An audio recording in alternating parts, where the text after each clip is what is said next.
اتقوا اللہ حق تقاتہ، اللہ کا تقوی اختیار کرو جیسا کہ اس کا حق ہے۔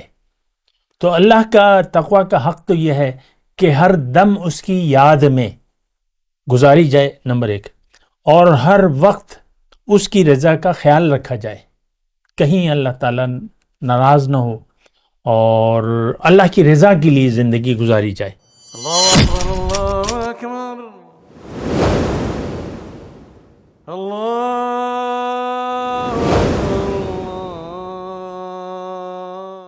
اعوذ باللہ من الشیطان الرجیم، بسم اللہ الرحمن الرحیم۔ اللہم صلی علی سیدنا محمد معدن الجود والکرم وآلہ وسلم۔ سامعین و ناظرین اکرام، السلام علیکم ورحمۃ اللہ وبرکاتہ۔ آج کا ہمارا موضوع تقوی کی حقیقت۔ دیکھیں، تقوی جیسے کہ میں نے گزشتہ نشست میں آپ کو کہا تھا کہ تقوی محتاط رویہ، احتیاط سے۔ اب یہ محتاط رویہ ہم کیسے رکھیں گے؟ تو یہ تو عام زندگی میں آپ دیکھ لیں کہ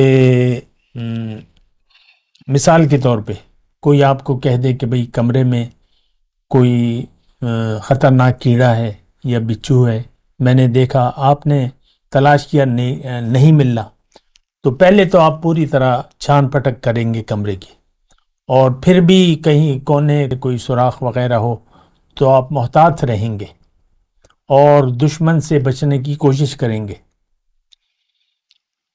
بس یہ ایک رویہ ہے۔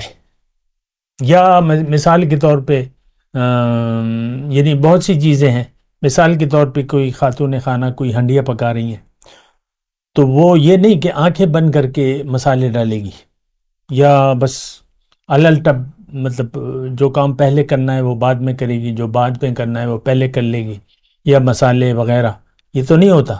احتیاط مطلب آپ ایک کام کر رہے ہیں، ہنڈیا مثال کے طور پہ پک رہی ہے، تو آپ احتیاط سے سارے مسالے ناپ تول کے بڑے احتیاط سے، اور پھر کھڑے ہوں گے کہ بھئی ہنڈیا، چولہا تیز جل رہا ہے، ہنڈیا جل نہ جائے، اور چمچ چلاتے رہیں گے وغیرہ وغیرہ، جو بھی تقاضے ہیں۔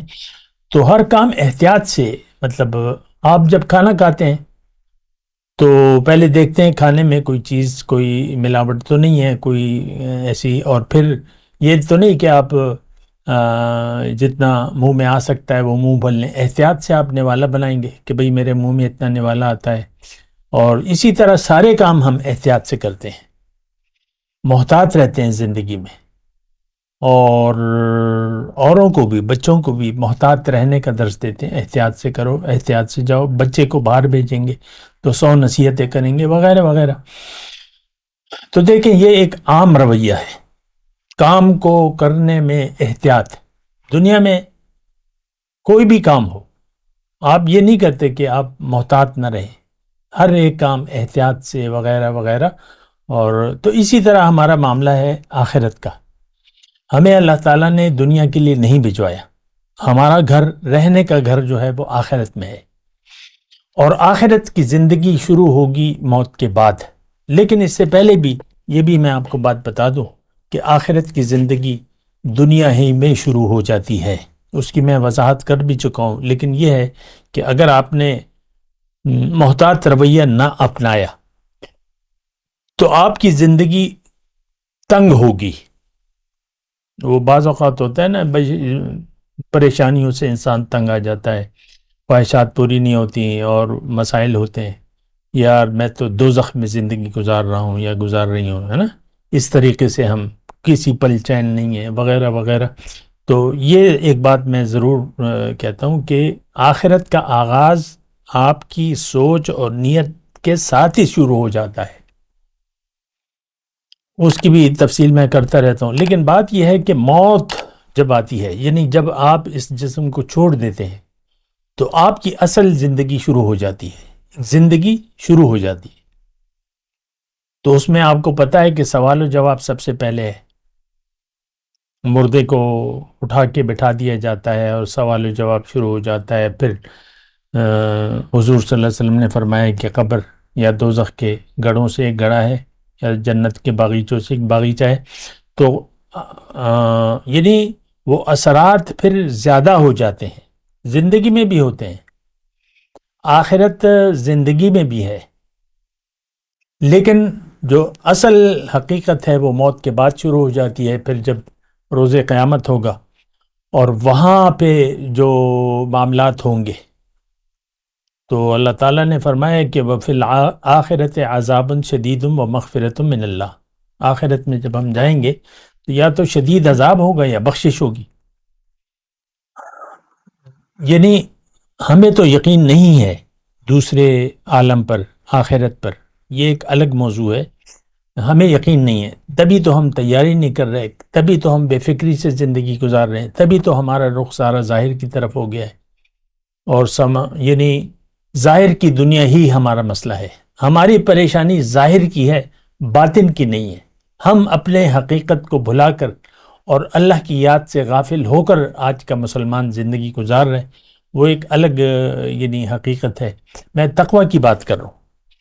دیکھیں، انسان کو اللہ تعالیٰ نے ایک دنیا کے امتحان میں ڈالا ہے، اور اگر یہ پاس ہو گیا، یعنی اس نے امتحان دیا اور پاس ہو گیا، تو پھر اسے ایک بہت بڑے انعام کا اللہ تعالیٰ مستحق قرار دیتا ہے، اور جنت ہمارے انعام کی جگہ ہے، یعنی ہمیں ہمارا انعام جنت میں دیا جائے گا۔ اللہ تعالیٰ نے قرآن میں فرمایا وَإِنَّمَا تُوَفَّوْنَ أُجُورَكُمْ يَوْمَ الْقِيَامَةِ، تمہیں تمہارے اعمال کا بدلہ روز قیامت دیا جائے گا۔ فَمَنْ زُحْزِحَ عَنِ النَّارِ وَأُدْخِلَ الْجَنَّةَ فَقَدْ فَازَ، تو اس دن جو جنت میں داخل کر دیا گیا، زُحْزِحَ عَنِ النَّارِ، دوزخ سے جس کو بچا لیا گیا اور جنت میں داخل کر دیا گیا، وہ لوگ کامیاب ہوں گے۔ وَمَا الْحَيَاةُ الدُّنْيَا إِلَّا مَتَاعُ الْغُرُورِ، اور دنیا کی زندگی تو ایک دھوکے کا سامان ہے۔ تو تقوی کی میں بات کر رہا ہوں، امتحان ہے، اور امتحان میں امتحان دینا ہے، یہ بھی اپنی جگہ ہے، اور اس کو پاس کرنا ہے، کیونکہ جو قابل لڑکے ہوتے ہیں وہ تو صرف پاس نہیں بلکہ اچھے گریڈ کے لیے کوشش کرتے ہیں، اچھی گریڈ آ جائے، اچھی پوزیشن آ جائے جو قابل لڑکے ہوتے ہیں۔ اسی طرح جو اچھے انسان ہوتے ہیں وہ نہ صرف یہ کہ وہ پاس ہونے بلکہ وہ اچھا گریڈ، تو اچھا گریڈ جو ہے وہ تو اللہ تعالیٰ کی رضا ہے، یعنی اللہ تعالیٰ کو آپ راضی کریں گے تو آپ جتنا آپ راضی کریں گے یعنی اس کی کوشش کریں گے اتنا اللہ تعالیٰ آپ سے راضی ہو جائے گا۔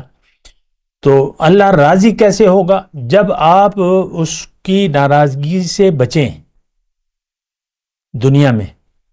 ظاہر ہے کہ دنیا میں اللہ تعالیٰ نے ہمیں مہلت دی ہوئی ہے کہ بھئی جیسے چاہو زندگی گزارو، چاہے میری یاد سے غافل ہو کر زندگی گزارو، چاہے میری یاد میں زندگی گزارو۔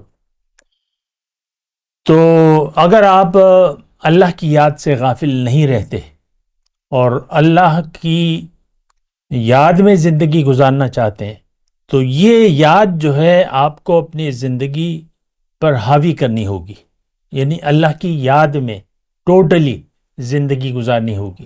یہاں تو ہمارے اپنے مسائل ہیں، اپنے خیالات ہیں وغیرہ وغیرہ، ہماری اپنی خواہشات اور اپنی ترجیحات، اس کی میں بات نہیں کر رہا، میں تقوی کی حقیقت کہہ رہا ہوں کہ آپ محتاط ہو کر زندگی گزاریں گے، جو کہ اللہ تعالیٰ کا مطالبہ ہے کہ آپ تقوی، اتقوا اللہ حق تقاتہ، اللہ کا تقوی اختیار کرو جیسا کہ اس کا حق ہے۔ تو اللہ کا تقوی کا حق تو یہ ہے کہ ہر دم اس کی یاد میں گزاری جائے، نمبر ایک، اور ہر وقت اس کی رضا کا خیال رکھا جائے، کہیں اللہ تعالیٰ ناراض نہ ہو، اور اللہ کی رضا کے لیے زندگی گزاری جائے، تو یہ تقوی ہے۔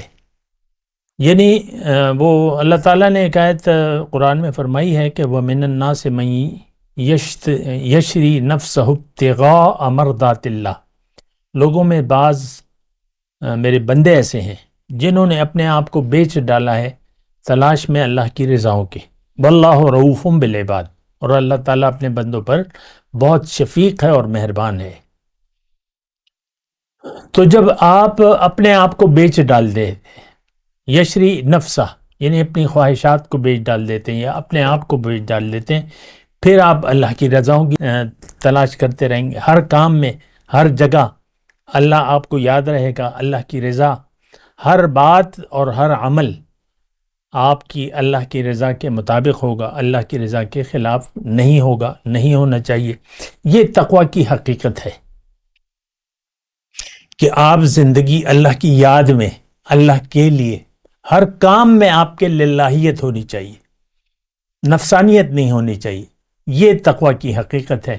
وآخر دعوانا ان الحمد للہ رب العالمین. مولاي صل وسلم دائما ابدا على حبيبك خير الخلق كلهم.